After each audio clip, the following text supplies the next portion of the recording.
네, 안녕하세요. 차탄 선생입니다. 자, HLB 생명과학. 자, 시간에 얼마죠? 시간에.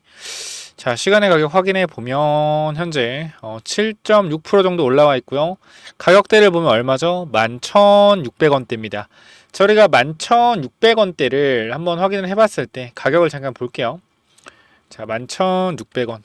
자, 이 가격대입니다. 자, 여기 앞에 뭐가 있는지 확인을 좀 해보겠습니다. 자, 이 구간 앞쪽에 뭐가 있죠? 매물대가 있어요. 그죠? 이렇게 매물대가 있고, 결과적으로 지금 전체적으로 HLB 그룹주들이 전체 상한가는 달성하지 못했죠. 다들 흐름을 보시면 알겠지만, 처음에는 다 상한가로 올라가고 있었으나, 시총이 낮은 애들 위주로 주가가 조금 많이 올라갔고, 시총이 조금 큰 생명과학 같은 경우나, 파나지는 제외할게요. 거래량 거의 없기 때문에. 그 다음에 HLB. 생명과학 HLB는 7%, 6% 정도 마감을 했습니다. 자, 아무래도 앞에 구간 매물대가 있기 때문에 주가가 흐름이 좀 약했다라고 생각이 되는데요. 첫 번째 생명과학 같은 경우는 우리가 시간에 찍어준 가격이 여기입니다. 얼마요? 이 11,600원짜리. 여기에 여기. 여기 위쪽에 매물이 얼만큼 있어요? 요만큼 쌓여 있습니다. 자, 그럼 우리가 거래가 터진 거 기준으로 좀 기준 봉으로 봤었을 때 거래가 터진 봉이 지금 11,600원 위부터 요렇게 존재한단 말이에요. 여기서부터 이렇게 보이죠? 거래 터진 봉이 존재하죠.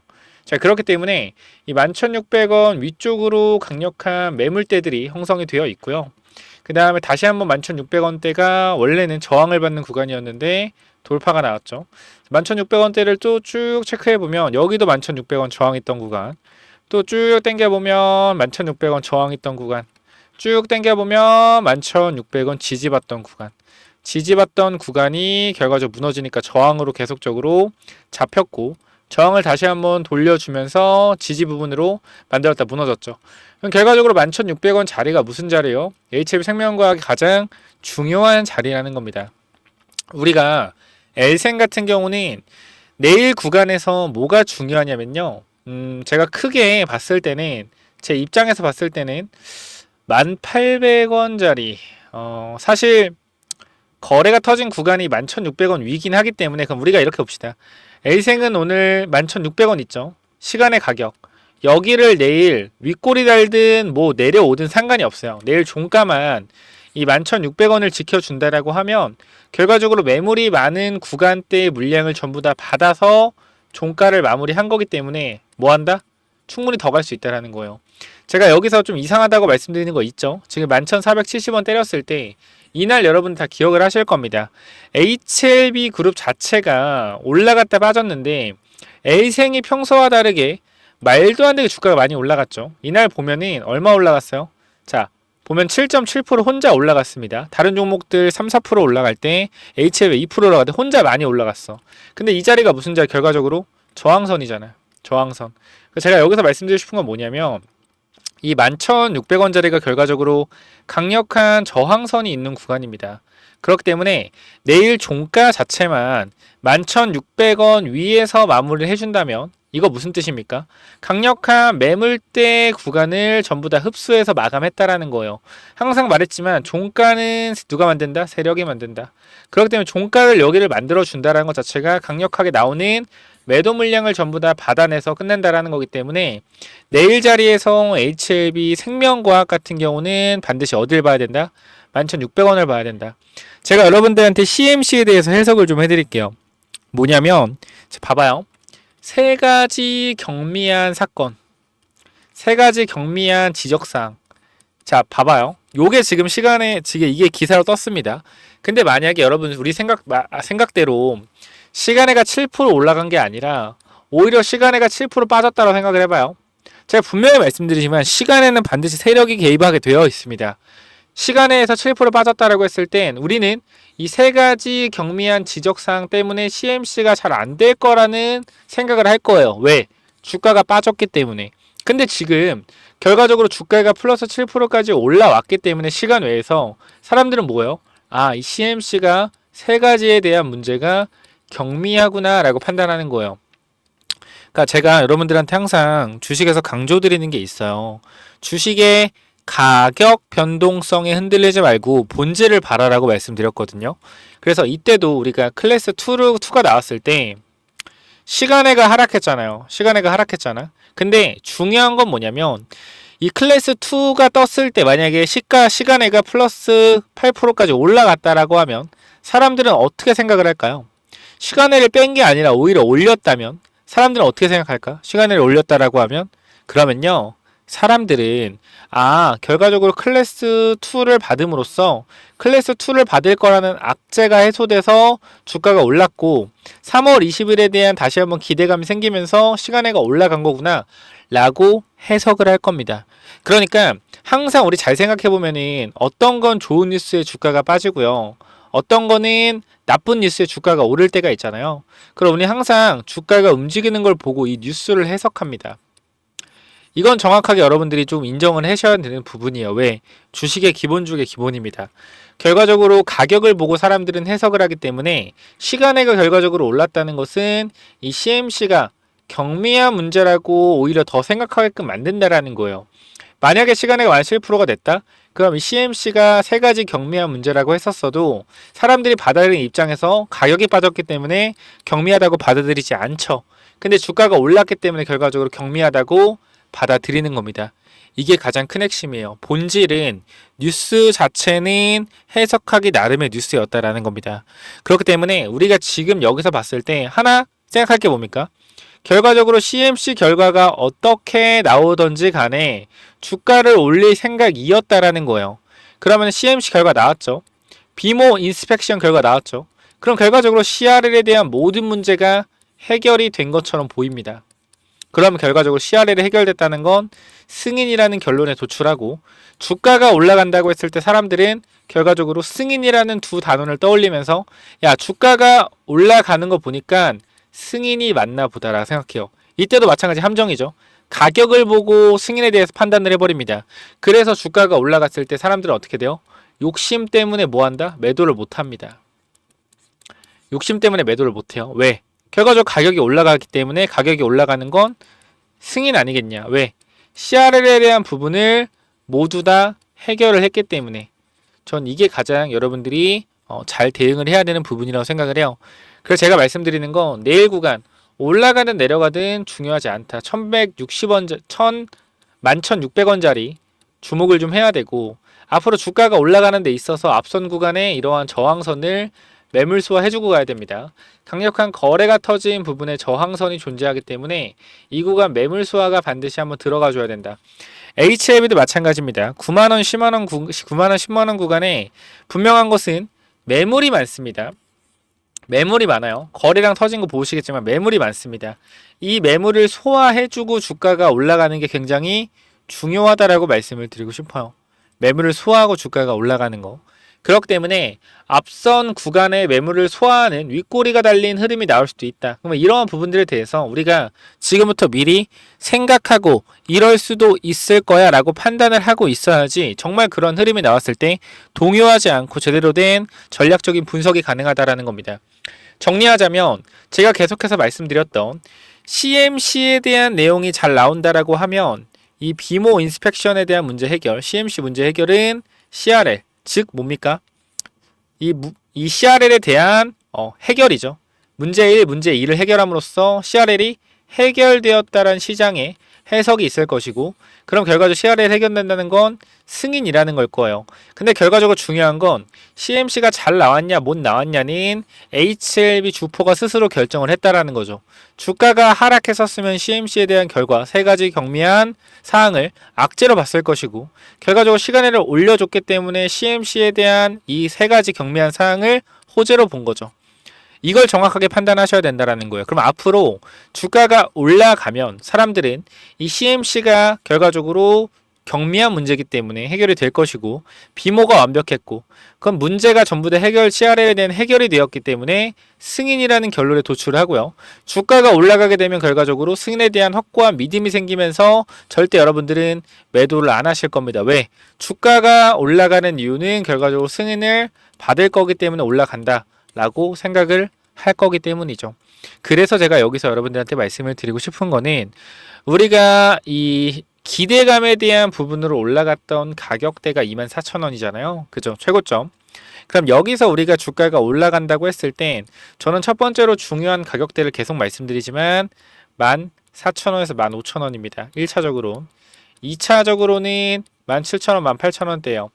이 구간을 넘어서는 구간이 간다라고 하면 주가를 더욱더 폭등을 시키겠지만 이 자리가 강력한 저항선으로 위치가 되어 있기 때문에 이 자리를 우리는 주의해야 된다. 그래서 이러한 부분들을 제가 확실하게 내일 장에서 분석을 도와드릴 건데 텔레그램만 잠깐만 보여드리면 제가 여러분들한테 많은 내용들을 전달을 좀 드리고 있는데요. 오늘도 5시 17분에 여러분들한테 이렇게 글을 좀 써드렸어요. 그러니까 정확하게 분석을 하자라고 말씀드리면서 자 일단 지금 투표가 300분 정도 했는데 HLB 믿고 있다는 분들이 92%못 믿었다가 8%네요. 못 믿는 분들이 그 30명 이상 있었다라는 거네요. HLB에 대해서. 그래서 어쨌건 HLB는 시간에가 올라왔고요. 제가 어제 이 HLB 오늘 대응 전략 잠깐만 좀 말씀을 드려보면 일단 내일 구간 확실하게 정리를 좀 해드리면 봅시다. 일단 83,000원, 85,000원 1차 저항인데 자 요거를 좀 보여드릴게요. 자 85,000원 위치가 되어 있고 자 1차 저항인데 시간에가 현재 85,000원 위치가 되어 있습니다. 자 그런데 현 구간에서 내일 윗꼬리가 달리고 내려오든 장대 양봉이던 중요한 건 지금 매물대에 개인들이 많이 물려있는 구간은 83,000원 구간이다. 여기만 내일 종가에 지켜주면 사실상 매물을 다 받아서 종가를 마무리하는 거기 때문에 상승의 신호탄으로 볼 수 있다. 아까 제가 생명과학 얼마나 했어요? 생명과학은 11,600원이라 했고 HLB는 83,000원이라고 말씀을 드리는 겁니다. 결과적으로 HLB가 지금 이 구간 이 83,000원대 요 가격대를 결과적으로 위에서 마무리가 된다라고 하면 매물을 전부 다 받아서 끝나는 거기 때문에 추가적인 상승이 기대된다고 말씀을 드리는 거예요. 자 그래서 여기서 보면은 내일 엄청난 급등이 안 나오더라도 그리고 윗꼬리가 혹시나 달릴 가능성이 있어서 윗꼬리 달려도 전혀 걱정하지 말고 종가만 잘 확인하면 된다 라고 말씀을 드리고요. 그러니까 내일 장중 흐름은 제가 계속 브리핑을 드릴 거기 때문에 장중 변동성에 걱정하지 마시고 종가만 잘 확인하면 된다 라고 브리핑을 드렸습니다.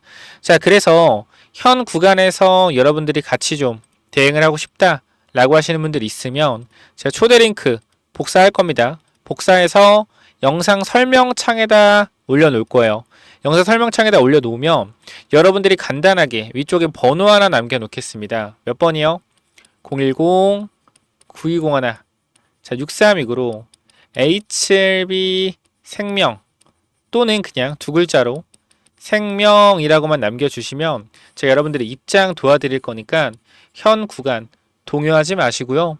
분명하게 내일 구간 변동성이 어떻게 나올지 모르겠으나 매물대가 있기 때문에 강한 꼬리 같은 경우도 생각을 해봐야 돼요. 그러니까 무조건 올라간다고 전 좋을 것 같은데 사실상 저는 분석을 하는 입장이기 때문에 정확한 분석에 대해서 도와드리려고 하는 거니까 이 부분 반드시 생명이라고 남기셔서 대응을 같이 좀 잘 받아보셨으면 좋을 것 같습니다. 추가적으로 들어오시면 제가 많은 내용들 전달을 좀 드리고 있어요. 제가 HLB도 어제 구간에서 마찬가지로 우리가 10만원 구간 보시면은 보면 10만원, 9만원, 10만원 이 구간에서 우리가 뭐 하자? 반드시 이 구간은 뭐 한다? 재터치는 분명히 이루어진다. 그런데 이 이후에 매물대를 확인해야 되기 때문에 대량 거래가 나오면서 돌파하는지 확인해야 된다. 어제 말씀드린 내용입니다. 이미 올라가기 전에 말이죠. 그렇기 때문에 현 구간 제대로 대응 한번 해보자라고 말씀드리고 들어오시면 제가 여러분들한테 선물 하나 드릴 건데 이 선물은 뭐냐면요. 제가 그거 좀 말씀드리려고 해요. 여러분들 이 IRA 법안 아시죠? IRA 법안. 요거에 대해서 잠깐만 좀 말씀을 드리려고 하는데 자 그리고 제가 선물 하나 드리는데 요거 잠깐 보시면 제가 요거 정말로 이제 진짜 오랜만에 좀 완전 괜찮아 보이는 종목이다라고 생각해서 가져온 종목인데 지금 계속적으로 횡보를 하고 있어요. 자 이 종목 보면 잘 봐봐요. 설명을 드릴게요. 자 이 종목 차트 전에 우리가 이걸 한번 볼게요. 자 이 종목이랑 이 종목은 어때요? 차트가 어때요? 똑같지 않나요? 움직임 자체가 봐봐요. 이 종목 매집 후에 그죠? 고의적으로 하락을 유도해서 하락을 만들어냈죠. 그죠? 악재를 노출시켜서 하한가를 만들고 뭐 했어요? 바닥에서 매집을 진행하고 301선과 224일선 장기이평선 밑에서 검색기에 안 나오게 설정까지 완료했다. 그죠? 그 이후에 어떻게 했어요? 그 이후에 검색기에 안 나오게 하고 그 이후로 보름 대량 매수세 들어오고 뒤에서 봐봐요. 어떻게 됐냐? 이렇게 됐어요. 이 자리에서 어떻게 됐어요? 이렇게 올라갔단 말이에요. 몇 배요? 12배. 한 달 동안 12배 폭등했어요. 이거 뭐요? EV 첨단 소재예요. EV 첨단 소재. 똑같단 말이야, 차트가. 얘랑 봐봐요. 얘랑. 똑같단 말이야. 올려놓고 뭐예요? 매집해서 고의적으로 이탈시켜서 바닥권에서 매집하고 있죠. 그죠? 장기 이평선 밑에서 검색기 안 나오게 설정해놓고 매집 후 고의적으로 하락 유도하고 악재 누출해서 급락 만들고 뒤에서 대량 거래 들어오고 있죠. 보여? 이 자리요. 이 자리. 자, 여기서 한 번만 더 위로 올라오는 대량 거래 들어오면 어떻게 돼요? 이 자리에서 한 번만 더 위로 들어오는 대량 거래 들어오면 그때부터 잡을 수 없습니다. 왜? 왜 못 잡아요? 이렇게 올라가니까. 그죠? 이거 바닥에서 100만원 아니 200만원이라 사놓으면은 10배까지도 갈 수 있는 종목이라고 저는 개인적으로 생각을 합니다. 무조건적으로 체크 한번 해보시기 바래요. 자, 요 종목 몇 번으로 보내면 된다고요? 010-9201. 자, 6329로 히든이라고 남겨주세요. 히든. 요거 선착순 30명은 그냥 제가 드리도록 하겠습니다. 히든이라고 꼭 남겨주시고요. 자, 그래서 요 종목은 제발 꼭 한번 받아가 보시면 좋을 것 같아요. 받아가면 좋을 것 같고, 아까 제가 말씀드렸던 이 기법까지 설명을 좀 드리도록 할 텐데요. 이 기법은 뭐냐면은, 자, 이 기법이 뭐냐면요. 단기적으로 제가 이렇게 좀 만들어 왔는데, 제가 이 종목을 발굴하는 거를 이런 식으로 발굴한다라는 걸 좀 말씀을 드리는 거고, 요거는 내려서 읽어보시면 될 것 같고요. 자, 요 부분을 좀 말씀을 드리도록 하겠습니다. 자, 이쪽을 좀 당겨서 확인을 해보면은, 자, 이쪽에 제가 이 주식을 하는 데 있어서 가장 좀 중요하게 봐야 되는 부분들을 간단하게 정리를 좀 해놨습니다. 세력들이 매집하는 원리를 알아야 버틸 수 있는 힘이 생긴다라는 건데, 주식이라는 것은 항상 변동성이 있기 때문에 이 변동성에 저점 부근에 매수를 해야지 올라갔다 내려갔다 할 때 이 가장 저점 부분에 잡아놔야지 변동성에 견딜 수 있다라는 건데, 만약에 이 변동성의 중간 부분에 잡아 놓더라도 세력이 매집을 했다라는 확신만 있으면 내가 버텨갈 수 있다라는 겁니다. 자, 모든 주식에는 세력이 존재하고 그 세력은 개인일 수도 있고 외국인일 수도 있고 기관일 수도 있죠. 결과적으로 물량을 많이 가진 놈들이보다 우리가 말하는 세력이라고 하는 존재들이다. 자, 그리고 주식은요 항상 선반영이다라는 거 우리가 인지를 하셔야 된다. 왜냐면은 에코프로 한번 보자고요. 에코프로 주가가 10만원에서 150만원 갔다 어디까지 빠졌죠? 40만원까지 빠졌죠. 그래가지고 뭐요? 아, 선반영이었구나. 이거를 시간이 지나야만 알 수 있는 거죠. 그 주식은 기대감이고 그 기대감이 결국 어디까지 반영될지를 정확하게 캐치해야 주가의 상승폭을 어느 정도 예상할 수가 있다. 거래량은 힘이다. 세력들이 사용한 돈의 힘을 보고 이 세력들이 얼마나 강한 놈인지 확인해야 한다. 바닥에서 터지는 거래량들을 확인해야 되고, 고점에서 터지는 거래량, 고점에서 거래량이 터지면서 내려온다 보다 고점 신호다라는 것을 파악을 해야 된다는 겁니다. 그리고 우리가 에코프로 때를 보면 아시겠지만 계속 올라가는 종목을 계속 가겠지라고 욕심을 내다 보면 어떻게 된다? 수익을 챙기지 못하기 때문에 언제나 욕심은 독이 된다. 그렇기 때문에 항상 수익을 챙겨줄 때 어느 정도 분할 매도를 해야 된다라는 거 말씀을 드리고요. 그 다음 또 가장 중요한 부분 좀 몇 개를 말씀드릴 건데, 심리가 중요한 이유예요. 내가 사면 빠지고 내가 팔면 오르는 이유, 결국은 뭐다? 심리의 차이이다. 내가 사면 빠진다면 분할 매수로 매수해보자라는 겁니다. 이러한 것들 다 내용을 담아놨으니까 꼭 한번 체크해 보시고요. 자, 내가 1000만원을 매수했을 때, 그죠? 내가 사면 빠진다면 250만원만 사면 뭐예요? 빠지면은 추가로도 매수할 수 있다는 거죠. 내가 쫓겨가던 매매에서 내가 주도권을 가지고 이 주식을 흔들 수가 있다. 내 마음대로 추가 매수를 할 수 있다는 거죠. 항상 추가 매수할 때 고민을 하잖아요. 그런 부분이 뭐한다? 없어질 수 있다는 거고, 반드시 우리는 뭐 해야 돼요? 3분의 1 내지 2분의 1 올라갈 때 매도해야 된다. 뭐 할 때? 어디서 매도해야 될지 고민될 때요. 종목에 대한 확신이 없기 때문에, 그죠? 욕심을 내려놓고 수익을 챙겨야 된다. 내가 고민하는 순간에 결과적으로 이러한 모든 것들이 내가 고민한다는 것이 뭐요? 공부 자체가 덜 됐다라는 반증이고, 항상 기업을 분석하고 대략적인 목표가를 정해서 매도 타점을 분할 매도로 잡아놓자. 영원하게 상승하는 종목은 없습니다. 우리 국장에는 항상 강하게 오르면은 조정이 강하게 나와요. 올라갔을 때 수익을 챙겨가야 우리가 뭐한다? 확실한 매매를 할 수 있다라는 거고, 결과적으로 이러한 부분들, 이러한 종목들을 잡는 방법들, 이러한 부분들 여러분들한테 이 심리를 다스리고 우리가 이 기법, 그죠? 어떻게 종목을 선정해 가고 어떤 심리를 가지고 있어야 되는지 이런 기법들을 제가 드릴 거니까 꼭 한번 참고해 보시고요. 결과적으로 종목을 고르는 방법은요, 간단합니다. 간단해요. 이러한 실적이 좋은 종목들, 그죠? 실적이 좋고 바닥에서 매집이 들어오는 이러한 종목들, 제가 밑에도 많이 있는데 일단 좀 시간이 없기 때문에 간단하게만 말씀을 드릴게요. 이러한 종목을 찾는 법, 검색기로 찾으면 되는데 혹시나 이런 검색기가 없다, 기본적인 거거든요. 기본적인 거. 결과적으로 우리가 차트를 모두 다 돌려볼 수가 없기 때문에 제가 말씀드리는 이러한 기법에 맞는 종목들을 찾아내기 위해서는 검색기가 필요하다. 그렇기 때문에 여러분들이 이런 검색기 필요하다고 하시면은 제가 모든 내용을 공유하고 있으니까 필요하신 분들은 이쪽에 010-9201-6329 이쪽 문자로 기법 또는 히든이라고, 그죠? 딱 두 글자씩만 남겨주시면 될 것 같습니다. 그죠? 제가 이러한 종목들도 결과적으로 히든 종목도 준비하고 있기 때문에 기법 또는 히든이라고 010-9201-6329 이쪽으로 남겨주시면은 제가 보내드릴 테니까 당연히 무료로 보내드립니다. 그렇기 때문에 기법 또는 히든 남겨주시면은 요 자료들 전부 다 공유를 드릴 테니까 꼭 받아가시면 좋을 것 같습니다. 자, 여기까지 하고 마무리하도록 하겠습니다. 감사합니다.